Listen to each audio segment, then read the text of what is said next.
জুলাইয়ের বিপ্লবের মধ্য দিয়ে ক্ষমতা এসেছেন, নতুবা তো আপনাদের এই টাইমে ক্ষমতা আসার কোনো কথাই ছিল না। এনসিপি বেশি ভূমিকা রাখছে নাকি জামাত বেশি ভূমিকা রাখছে? ইন্টারিম গভর্নমেন্টের প্রতি আমি একটা অভিযোগ দিতে চাই। 3জন ছাত্র প্রতিনিধিও উপদেষ্টা হিসেবে ছিল। আমাদের কাছে এখনো জুলাইটা ইতিহাস না, আমাদের কাছে চাক্ষুষ সাক্ষী। আমরা কি ঘুরে ফিরে ওই যে দলীয় চিন্তা চেতনা, স্বার্থের বাইরে আসলে আমরা যেতে পারি না। আয়নাগর, যেটা হাসিনা দুঃশাসনের একটা বড় নিদর্শন হিসেবে ছিল, হাদি ভাই যখন শাহাদাত বরণ করলো বাংলাদেশে, এবার প্রত্যেকটা আপামর মানুষের কাছে কিন্তু তিনি হৃদয় ছুঁয়ে গিয়েছেন। পালিয়ে যাওয়ার পরেই আমার কাছে মনে হয় না যে সে ভালোভাবে শান্তিতে ঘুমাচ্ছে। যদি আসে তাহলে আমরা সবাই ফাঁসির দড়ি নিয়ে রেডি আছি।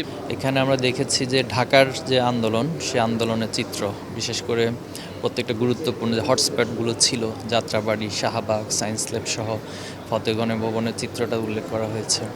আয়নাগর, যেটা হাসিনা দুঃশাসনের একটা বড় নিদর্শন হিসেবে ছিল, তো আয়নাগরকে এখানে ফুটিয়ে তোলা হয়েছে। পাশাপাশি শহীদদের যে কবর, যে অনুভূতি, সেটাকে তুলে ধরা হয়েছে। সর্বোপরি আসলে একটি রাজনৈতিক আন্দোলনকে সফলভাবে মানুষের হৃদয়ে গেঁথে দেওয়ার জন্য এই সাংস্কৃতিক বিপ্লবের প্রয়োজন। কারণ সাংস্কৃতিক বিপ্লব ব্যতীত আসলে রাজনৈতিক অর্জনগুলো টেকসই হয় না।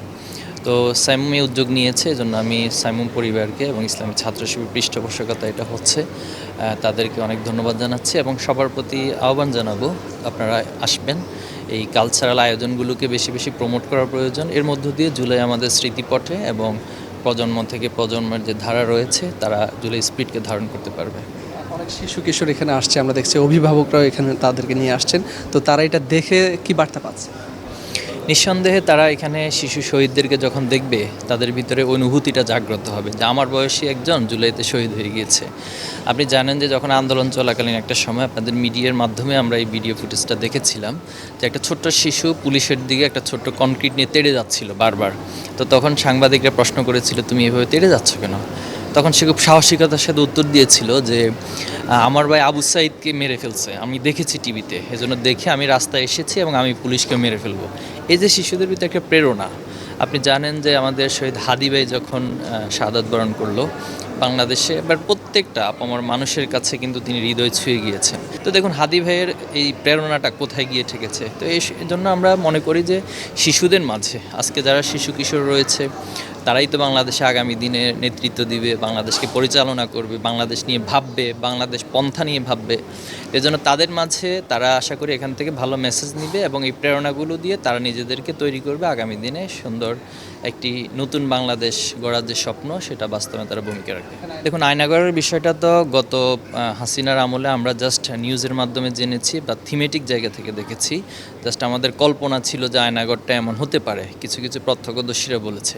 কিন্তু যখন 5ই আগস্টের পরে আয়নাগুলো আবিষ্কৃত হলো, তখন আমরা একবারে সরাসরি সেখানকার আসলে চিত্রগুলো কেমন ছিল, এরপরে গুম কমিশনের মধ্যে দিয়ে একটা রিপোর্ট এসেছে, সেখানেও আমরা দেখেছি কতটা নির্মমতা আসলে সেখানে ছিল। একজন মানুষকে এমন জায়গায় রাখা হতো, তার পরিবার পরিজন এবং মানুষের অধিকাংশের সাইকোলজিক্যাল প্রবলেম তৈরি হয়ে গিয়েছে। তো সব মিলে এখনও উত্তরাতে আবিষ্কৃত হচ্ছে। আমি জানি না এভাবে আরও কতদিন আবিষ্কৃত হবে।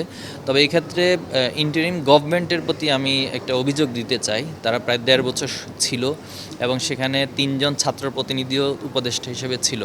তো তারা তাদের নৈতিক দায়বোধ থেকে এই বিষয়গুলো নিয়ে আরও যত সিরিয়াসলি কাজ করা উচিত ছিল। বিশেষ করে আপনি জানেন যে অনেক গুম যারা হয়েছে অনেকে ফিরে আসে নাই। তো তাদের আসলে খোঁজটা কি, অন্তত তারা যে শহীদ হয়ে গেছে, তারা যে দুনিয়াতে নেই, এই তথ্যটা জানা তো তার পরিবার অধিকার আছে। তাহলে গত 1.5 বছরে কেন আপনারা সেটা পারলেন না? এই বিষয়গুলো আমি মনে করি তাদেরও দায় রয়েছে। এরপরে বর্তমান যারা সরকার আছে, আমার মনে হয় এগুলোর একটা সলিউশন হওয়া দরকার। ছাত্র শিবিরেরও আমাদের শত শত ভাইয়েরা গুম হয়েছিল। তো অনেক ভাইদের লাশ এসেছে, অনেক ভাইয়েরা আহত অবস্থায় ফিরে এসেছে, অনেককে জেলখানায় পাওয়া গেছে, কিন্তু 7 জন ভাইয়ের এখনও কোনো খোঁজ নাই। তো আমার দাবি থাকবে সরকারের প্রতি, আপনারা যেহেতু জুলাইয়ের বিপ্লবের মধ্য দিয়ে ক্ষমতা এসেছেন, নতুবা তো আপনাদের এই টাইমে ক্ষমতা আসার কোনো কথাই ছিল না। আপনারা প্রত্যেকবার 5 বছর পর পরে স্বপ্ন দেখতেন, মানুষকে স্বপ্ন দেখাতেন এবং স্বপ্ন ভঙ্গ করতেন। কিন্তু ছাত্র জনতা সবাই জীবন দেওয়ার মধ্য দিয়ে আপনারা যে ক্ষমতায় আসার সুযোগ পেয়েছেন, তো এই নৈতিক দায়বোধ থেকে আপনারা এগুলোর একটা সমাধানে যাবেন। এটা নিয়েও আসলে এক ধরনের নাটকীয়তা আমরা দেখছি।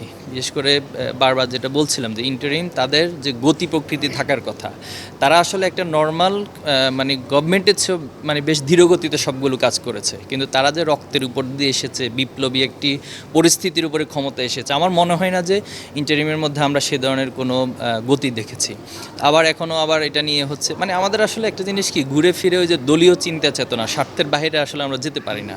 এখন বিএনপি কোনো কারণে এটা মনে করছে কি না এই জুলাই জাদুঘর যদি উদ্বোধন হয় তাহলে সেখানে আসলে তাদের দলীয় যে স্টেক্স এটা কোনো কারণে ব্যাহত হচ্ছে কি না বা একটু ছোট হয় কি না, তো এই জাতীয় চিন্তা থেকে তো আসলে জুলাই হয় নাই। তো আমার মতে খুব দ্রুত সময়ে জুলাই জাদুঘর উদ্বোধন করা দরকার এবং এখানে সর্বদলীয় একটা আমার মতে কমিশন হওয়া দরকার, সকল শ্রেণী পেশা কমিশন হওয়া দরকার, কোনো কিছু বাদ পড়েছে কিনা। কারণ একটা জাদুঘর দেখলে আপনি বুঝতে পারবেন আমাদের কাছে এখনও জুলাইটা ইতিহাস না, আমাদের কাছে চাক্ষুষ সাক্ষী আমরা, এবং আমাদের স্মৃতিপটে চোখ বন্ধ করলে এগুলো ভেসে উঠে। তো এই জন্য এই সবগুলো বিষয়ে যেন একটা হলিস্টিক জায়গা থেকে সকল কিছু জুলাই জাদুঘরে রিফ্লেকশনটা হয়, এই বিষয়ে অবশ্যই সরকারকে দ্রুতগতির সিদ্ধান্ত নিতে হবে। যে এটা তো আসলে কখনো আমরা কামনা করি না, নতুন বাংলাদেশে আপনার আবার আগের ধারার যে রাজনীতি, হামলা হবে, একজন একজনকে সারাদিন শুধু গালিগালাজ করবে, কটূক্তি করবে, নোংরা রাজনীতি হবে, এটা আসলে এই প্রজন্ম চায় না। আমরা যে বয়সে বেড়ে উঠেছি, আওয়ামী লীগের ফ্যাসিবাদ দেখে আমাদের ভিতরে এক ধরনের রাজনীতির প্রতি ট্রমা তৈরি হয়েছে। ইভেন ছাত্র রাজনীতির প্রতিও কিন্তু শিক্ষার্থীদের একটা ট্রমা ছিল, সেটা পাবলিক প্রাইভেট প্রত্যেকটা সেক্টরে, কিন্তু সেটাকে রিকভার করার জন্য আমরা চেষ্টা করে যাচ্ছি বিগত সময়গুলো এবং এখন পর্যন্ত চেষ্টা করে যাচ্ছি। তার মাঝে যদি আমাদের যারা ক্ষমতাসীন থাকেন অথবা মেইন স্ট্রিম পলিটিক্যাল পার্টি থাকেন তাদের মধ্য থেকে যদি আসলে এই নোংরামিগুলো চর্চা দেখি, তখন এই প্রজন্ম কিন্তু আবার তাদের মনস্তাত্ত্বিকভাবে তারা পিছিয়ে পড়বে। এজন্য আমার অনুরোধ থাকবে, আসলে ষড়যন্ত্র তো বাংলাদেশকে নিয়ে সে ঐতিহাসিকভাবে হয়ে আসছে, সে পলাশির প্রান্ত থেকে শুরু করে এই ভূখণ্ডকে আসলে ষড়যন্ত্রের বাইরে কখনো রাখতে দেয় না। তো এই জিনিসগুলো উপলব্ধি করা দরকার। এবং এখানে দেখুন আজকে জুলাই মাস চলমান, অথচ হাসিনার যে এত মানে ফ্যাসিবাদীর তার যে রাজনীতিটা ছিল, সেখানে যে হিংস্রতা রাজনীতি করেছে, সেখানে যে নির্মমতা বর্বরতা রাজনীতি করেছে, এটা নিয়ে কিন্তু কোথাও কোনো আলাপ না, মিডিয়াতেও খুব বেশি আলাপ আমরা পাই না, টকশোতেও পাই না। অথচ কি আলাপ পাচ্ছি হচ্ছে যে এনসিপি বেশি ভূমিকা রাখছে নাকি জামাত বেশি ভূমিকা রাখছে। আমরা এই আলোচনা পাচ্ছি যে ক্ষমতা কে বেশি অধিকার, কার বেশি স্টেক্স পাবে, এগুলো নিয়ে হচ্ছে সারাদিন আলোচনা। তো আমার মনে হয় এগুলো যারা সচেতন আছেন, আপনারা যদি লিডিং পজিশনে থেকে থাকেন, আপনাদেরকে কিন্তু মানুষ দেখছে, অবজার্ভ করছে, এবং প্রজন্মকে আসলে বোকা ভাবার আসলে কোনো সুযোগ নাই। এখন ছোট ছোট শিশুরাও হচ্ছে তারা তথ্য প্রযুক্তির কারণে তাদের চিন্তার লেভেল, তাদের সকল কিছু অনেক অ্যাডভান্স লেভেলে। তো এই হচ্ছে সে যেদিন মানে বাংলাদেশ থেকে পালিয়ে গিয়েছে, মনে আছে আপনাদের 5ই আগস্ট মানে দুপুরের ঠিক পরপরই, তো এই পালিয়ে যাওয়ার পরেই আমার কাছে মনে হয় না যে সে মানে ভালোভাবে শান্তিতে ঘুমাচ্ছে। তো তার একটা অশান্তি মনের মধ্যে আছে, আর পাশাপাশি বাংলাদেশের প্রতি তার যে একটা মানে তার একটা হিংস্র মনোভাব। আপনি জানেন যে যখন দেশে ফিরে এসেছিল তিনি বলেছিলেন যে আমি আমার বাবার হত্যাকারীদেরকে কখনো বিশ্বাস করি না, কারণ বাংলাদেশের মানুষ আমার বাবাকে হত্যা করছে, সেই জন্য আমি এদেরকে দেখে নিব। এরপর আরেকটা বিষয়, তিনি যখন বিরোধী দলের প্রধান হয়েছিলেন সর্বপ্রথম, তখন তিনি বলেছিলেন যে আমি কাউকে শান্তিতে থাকতে দিব না। বাবার নাম ভাঙিয়ে ভাঙিয়ে তিনি যেটা করেছেন গত 15 বছর, এটা আমরা চাক্ষুষ সাক্ষী হিসেবে, তার এই বাংলাদেশে রাজনীতি করার অধিকার নাই। এখন যিনি যেটা করবেন সেটা হলো জাস্ট ষড়যন্ত্র করবেন। তো ডিসেম্বরের বিষয়টা হচ্ছে আসলে উনি তো সবসময় যেটা বলেন করেন তার উল্টাটা। তিনি বলছেন তিনি বাংলাদেশ থেকে যাবেন না, কিন্তু ঠিকই তিনি গিয়েছেন। তো আমার কাছে এটা মনে হয় না তিনি আসবেন, আর যদি আসে তাহলে আমরা সবাই ফাঁসির দড়ি নিয়ে রেডি আছি বাংলাদেশবাসী। এবং জুলাইয়ের 36 অর্থাৎ 36শে জুলাইয়ের দিন, 5ই আগস্টের দিন, যেভাবে বাংলাদেশের মানুষ ওনাকে পাওয়ার উদ্গ্রীবে হচ্ছে গণভবন জয় করেছিলেন, কিন্তু তিনি আকাশের দিকে মানে উড়াল দিয়েছেন। তো আমি আশা করব 3 ডিসেম্বরে আসলে বাংলাদেশের মানুষ 5ই আগস্টের মতো ফাঁসির দড়ি নিয়ে ওনার জন্য অপেক্ষায় থাকবে।